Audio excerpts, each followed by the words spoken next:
तो जय जोहार संगवारी हो, हमारे चैनल में आप मन के बहुत बहुत स्वागत है। तो आज है 29 जून 2020। तो बात करूँ छत्तीसगढ़ के दिन भर की ताज़ा खबरों, ताज़ा अपडेट के बारे में। तो वीडियो में अंत तक बने दोस्तों और चैनल सब्सक्राइब कर लो ताकि आप मला छत्तीसगढ़ की लेटेस्ट जानकारी मिल सके। तो आज की पहली बड़ी खबर है, प्रदेश के किसानों को बड़ी राहत, खाद बीज व उपकरण खरीदने बिना ब्याज कर्ज देगी भूपेश सरकार, 46 करोड़ मंजूर। तो रायपुर, कोरोना की वजह से किसानों को खेती में आर्थिक समस्या न आए, इसलिए सरकार ने खाद बीज और उपकरण खरीदने के लिए बिना ब्याज के कर्ज देने का फैसला किया है। इसके लिए 4600 करोड़ का प्रावधान किया गया है। न्याय योजना की पहली किस्त 1492 करोड़ जारी होने के बाद किसानों के रुझान को देखते हुए सीएम भूपेश बघेल ने आसानी से कर्ज देने के साथ साथ खाद बीज वितरण की बेहतर व्यवस्था करने के निर्देश दिए गए हैं। इस साल नाबार्ड ने भी छत्तीसगढ़ के लिए 1150 करोड़ की अतिरिक्त कर्ज सीमा मंजूर की है।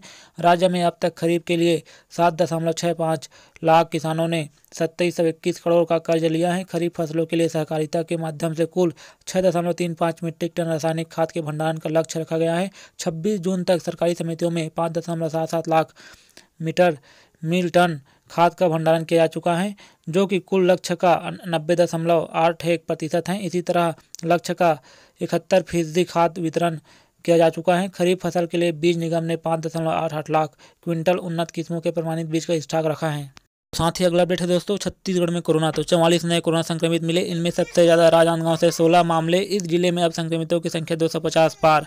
तो राजनांदगांव, राज्य में रविवार को 44 नए कोरोना संक्रमित मिले, इनमें सबसे ज़्यादा मामले राजनांदगांव से हैं। इस जिले में 16 नए संक्रमित पाए। बिलासपुर, कवर्धा से 7, रायपुर से 5, दुर्ग जिले से 5, बलौदाबाजार से 4 संक्रमित मिले। शनिवार शाम को जारी किए गए आंकड़ों के बाद देर रात तक 8 और संक्रमित भी मिले थे। इनमें राजनांदगांव से 4, दुर्ग से 3, बलौदाबाजार से 1 संक्रमित मिला था। अब इन सभी लोगों को अस्पताल ले जाने की तैयारी की जा रही है। इन सभी के संपर्क में आए लोगों का भी पता लगाया जा रहा है। संक्रमित जिन जगहों पर रह रहे थे उन्हें कंटेनमेंट जोन घोषित करने के आदेश शाम तक जारी किए जा सकते हैं। दुर्ग, बलौदाबाजार और राजनांदगांव के जिला प्रशासन ने नगर निगम और पुलिस टीम को संबंधित इलाके में भेजकर बैरिकेटिंग और इलाका सील करने को कहा है। इन क्षेत्रों से लोगों से बाहर न आने को कहा जा रहा है। शनिवार शाम तक की स्थिति में जारी किए गए मेडिकल बुलेटिन में नए कोरोना संक्रमितों की जानकारी सरकार की तरफ से दी गई है। अब कुल संक्रमितों की संख्या 2654 हो गई है। इनमें एक्टिव केस 704 हैं। 13 कोरोना संक्रमितों की मौत हो चुकी है। बीते 24 घंटों में प्रदेश में कुल 100 नए कोरोना संक्रमित पाए गए हैं। तो वहीं आगे खबर है दोस्तों, राहत वाली खबर। कोरोना रिकवरी रेट में छत्तीसगढ़ देश में 6वें स्थान पर। तो स्वास्थ्य विभाग द्वारा 26 जून की स्थिति में तैयार की गई रिपोर्ट के मुताबिक 10 राज्यों और केंद्र शासित प्रदेशों में मरीजों का रिकवरी रेट देश में सबसे बेहतर है। उनमें छत्तीसगढ़ 6वें स्थान पर है। तो रायपुर, छत्तीसगढ़ में भले ही कोरोना मरीजों की संख्या 2600 का आंकड़ा पार कर गई हो, मगर राहत इस बात की है कि बीते दिनों में बड़ी संख्या में मरीज स्वस्थ होकर घर लौटे हैं। यही वजह है कि प्रदेश में कोरोना मरीजों का रिकवरी रेट जो 5 जून की स्थिति में 27% था, वह तेजी से बढ़कर 74% जा पहुंचा है, जो राज्य स्वास्थ्य विभाग और दिन रात अपनी जान जोखिम में डालकर मरीजों के इलाज में जुटे स्वास्थ्य कर्मियों के लिए बड़ी उपलब्धि है। तो स्वास्थ्य विभाग द्वारा 26 जून की स्थिति में तैयार की गई रिपोर्ट के मुताबिक जिन 10 राज्यों और केंद्र शासित प्रदेशों में मरीजों का रिकवरी रेट देश में सबसे बेहतर है, उनमें छत्तीसगढ़ 6वें स्थान पर है। छत्तीसगढ़ का रिकवरी रेट मध्य प्रदेश से सिर्फ 3% कम है। छत्तीसगढ़ का रिकवरी रेट देश के रिकवरी रेट से 16% अधिक है। देश का रिकवरी रेट इसलिए कम है क्योंकि दिल्ली, महाराष्ट्र, मध्य प्रदेश समेत कई राज्यों में अभी भी बड़ी संख्या में मरीज मिल रहे हैं। वहीं आगे खबर है दोस्तों, छत्तीसगढ़ में मौसम। तो सोमवार को तेज बारिश होने और हवाएं चलने का अलर्ट जारी, कुछ जगहों पर गिर सकती हैं बिजली। तो रायपुर प्रदेश में बारिश के आसार है। मौसम विभाग के मुताबिक 29 जून सोमवार को कई हिस्सों में बारिश होगी। 1-2 जगहों पर तेज बारिश के आसार है। मौसम विभाग की तरफ से जारी की गई जानकारी के मुताबिक कुछ जगहों पर बिजली भी गिर सकती है। जानकारी के मुताबिक एक द्रोणिका उत्तर पूर्व मध्य प्रदेश से उत्तर मध्य महाराष्ट्र तक 3.1 किलोमीटर ऊंचाई पर स्थित है। इसका असर छत्तीसगढ़ पर भी होगा। तो राज्य शासन के राजस्व एवं आपदा प्रबंधन विभाग द्वारा बनाए गए राज्य स्तरीय नियंत्रण कक्ष से कुछ आंकड़े जारी किए गए हैं। इसके मुताबिक 1 जून से अब तक 360.9 मिलीमीटर औसत वर्षा दर्ज की जा चुकी है। राज्य के रायपुर में 226.2 मिलीमीटर, बिलासपुर में 221.8 मिलीमीटर, रायगढ़ में 275.2 मिलीमीटर, कबीरधाम जिले में 112.5 मिलीमीटर, कोंडागांव में 361.0 मिलीमीटर, दंतेवाड़ा में 259.9 मिलीमीटर, सुकमा में 228.0 मिलीमीटर और बीजापुर में 257.4 मिलीमीटर औसत वर्षा दर्ज की चुकी है। अपडेट है दोस्तों, अभी बंद रहेगी छत्तीसगढ़ की सीमा, कार्यक्रमों को भी छूट नहीं। तो छत्तीसगढ़ अभी अपनी सीमा में बंद रखेगा। कोरोना वायरस के संक्रमण को देखते हुए राज्य सरकार ने यह फैसला लिया है। इससे अंतर्राज्यीय बस सेवा बहाल होने में अभी वक्त लग सकता है। इतना ही नहीं, सरकार सिनेमा हॉल के साथ ही भीड़ वाले सार्वजनिक कार्यक्रमों को भी अभी अनुमति देने के मूड में नहीं है। शादी ब्याह में अधिकतम 50 और अंत्येष्टि कार्यक्रमों में 20 लोगों की अनुमति की सीमा भी लागू रहेगी। गृह विभाग के अफसरों ने बताया कि अनलॉक वन के लिए केंद्रीय गृह मंत्रालय से जारी गाइडलाइन के अनुसार राज्य में रियायतें दी जा रही हैं। इसी के तहत क्लब, शॉपिंग मॉल, रेस्टोरेंट और होटल खोलने के साथ प्रदेश के अंदर बसों के संचालन की सशर्त अनुमति दी गई है। लेकिन कोरोना वायरस के संक्रमण के खतरे को देखते हुए cinema hall, gym, swimming pool, मनोरंजन पार्क, थिएटर, बार, ऑडिटोरियम व असेंबली हॉल को भी बंद रखने के निर्देश दिए गए हैं। स्कूल कॉलेजों में 1 जुलाई से प्रवेश की प्रक्रिया, पढ़ाई का फैसला बाद में। राज्य के स्कूल और कॉलेजों में 1 जुलाई से प्रवेश की प्रक्रिया शुरू हो जाएगी, लेकिन पढ़ाई अभी शुरू नहीं होगी। इस महीने की 12 तारीख को हुई कैबिनेट की बैठक के बाद ही वरिष्ठ मंत्री रविंद्र चौबे ने स्पष्ट कर दिया है कि जुलाई से प्रवेश की प्रक्रिया शुरू होगी। स्कूलों में पढ़ाई कब से शुरू होगी, इसका फैसला केंद्रीय गाइडलाइन के आधार पर किया जाएगा। तो आगे बढ़ते हैं दोस्तों। तो अगली बड़ी खबर है गुड न्यूज़ फॉर स्टूडेंट्स। तो 50,000 छात्र छात्राएं होंगे अंतिम वर्ष की परीक्षा से मुक्त। तो अटल बिहारी वाजपेयी विश्वविद्यालय से संबंध संभाग के 184 कॉलेजों में अध्ययनरत अंतिम वर्ष के 50,000 छात्र छात्राओं को परीक्षा से मुक्त करने की तैयारी चल रही है। विश्वविद्यालय अनुदान आयोग UGC पैनल द्वारा कोरोना महामारी कोविड-19 के मद्देनजर अंतिम वर्ष की परीक्षा रद्द करने की गई सिफारिश के बाद कदम उठाया गया है। आयोग ने देश भर के सभी कई कॉलेज और विश्वविद्यालयों द्वारा संक्रमण के बीच परीक्षा कराने में असमर्थता जाहिर करने के बाद एक पैनल का गठन किया था। पैनल ने स्नातक और स्नातकोत्तर अंतिम वर्ष की परीक्षा को लेकर कुलपतियों को दोबारा विचार कर परीक्षाओं को रद्द करने की सिफारिश की है। छात्र छात्राओं की सुरक्षा, स्वास्थ्य एवं शिक्षकों व कर्मचारियों के हित में करार दिया गया है। आयोग के संशोधित दिशा निर्देशों में विश्वविद्यालयों और कॉलेजों को पिछले वर्षों में प्रदर्शन या सेमेस्टर और आंतरिक मूल्यांकन के आधार पर छात्रों को ग्रेड देने की सलाह भी दी है, जिसके बाद अटल विश्वविद्यालय परीक्षा विभाग तैयारी में जुट गया है। गौरतलब है कि पिछले दिनों कुलाधिपति अनुसुईया उके ने भी कुलपतियों की बैठक में स्पष्ट कहा था कि बढ़ते संक्रमण के बीच राज्य में कोई भी परीक्षा आयोजित करना बहुत मुश्किल होगा।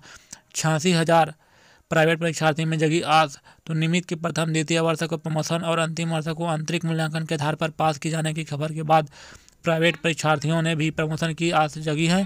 संभाग के कॉलेजों में 85,852 प्राइवेट परीक्षार्थी हैं। 2705 पूर्व छात्र और 1636 पूरक छात्र हैं।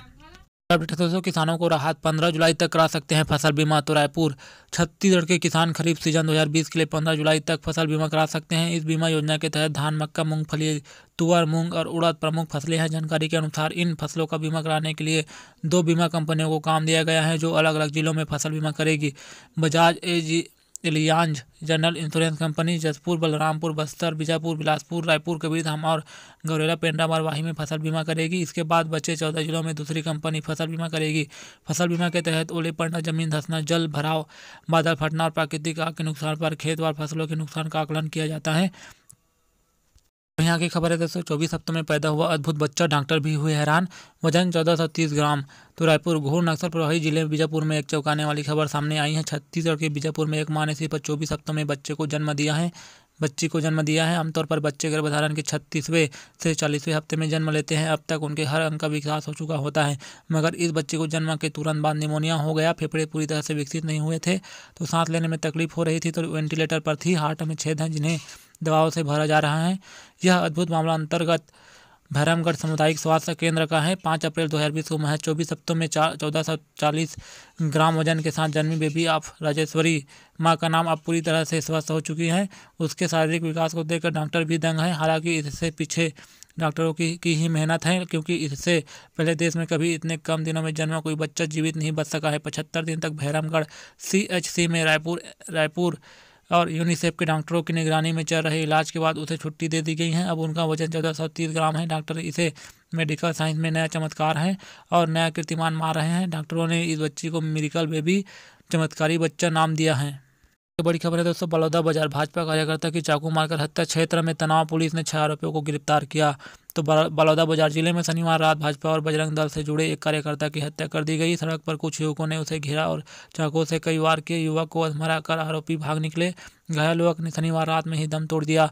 युवक भक्ति यादव वार्ड नंबर 17 से पार्षद पद की दावेदारी कर चुका था। रविवार की सुबह भाजपा और बजरंग दल के कार्यकर्ताओं ने हंगामा कर दिया।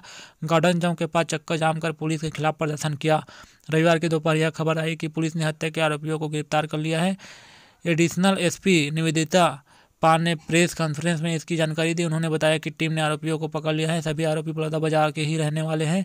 इनमें इकबाल खान, शाहरुख खान, जावेद रजा, राहुल देवार रजा, सूरज वैष्णव शामिल हैं। इन युवकों के साथ कुछ समय पहले भक्ति यादव ने मारपीट की थी। इसी घटना का बदला लेने के लिए युवकों ने मिलकर उनकी हत्या कर दी।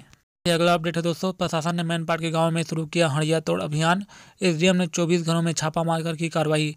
तो अंबिकापुर 22 के दिनों में मौसमी बीमारियों को लेकर संवेदनशील माने जाने वाले मैनपाट ब्लॉक के ग्रामों में प्रशासन ने हड़िया तोड़ अभियान शुरू कर दिया है। दरअसल कुछ दिन पूर्व ही कलेक्टर संजीव कुमार झा ने मौसमी बीमारियों से निपटने के लिए संवेदनशील गाँवों में हड़िया तोड़ अभियान चलाने के निर्देश दिए थे। इसे लेकर अब प्रशासनिक अमला सजग हो गया है। इसी कड़ी में शनिवार को मैनपाट ब्लॉक में यह अभियान शुरू कर दिया गया है। एसडीएम दीपिका नेताम के नेतृत्व में राजस्व स्वास्थ्य पुलिस की संयुक्त टीम ने ग्राम पैगा, आसगंवा व सुपलगा में घरों से हड़िया महुआ से बनी शराब व जंगली खुखड़ी जब्त कर उसे नष्ट करने की कार्रवाई की है। इस दौरान एसडीएम ने ग्रामीणों की बैठक लेकर हड़िया महुआ व जंगली खुखड़ी का सेवन नहीं करने की समझाइश दी है। प्रशासन का यह अभियान पूरे बारिश के मौसम तक चलेगा। गौरतलब है कि बारिश के मौसम में मैनपाट के अधिकांश गाँव बीमारियों फैलने को लेकर अति संवेदनशील हो जाते हैं। घर घर में बड़े बर्तनों में हड़िया महुआ शराब व ताड़ी बनाकर ग्रामीण लंबे समय तक इसका सेवन करते हैं। प्रशासन की लाख कोशिशों के बावजूद ग्रामीण जागरूक नहीं हो पा रहे हैं। बड़ी खबर है दोस्तों, महासमुंद पुलिस की बड़ी कार्रवाई। 420 किलो गांजा जब्त। ट्रक ड्राइवर बोला उड़ीसा से ले जा रहा प्याज, इसी पर हुआ शक।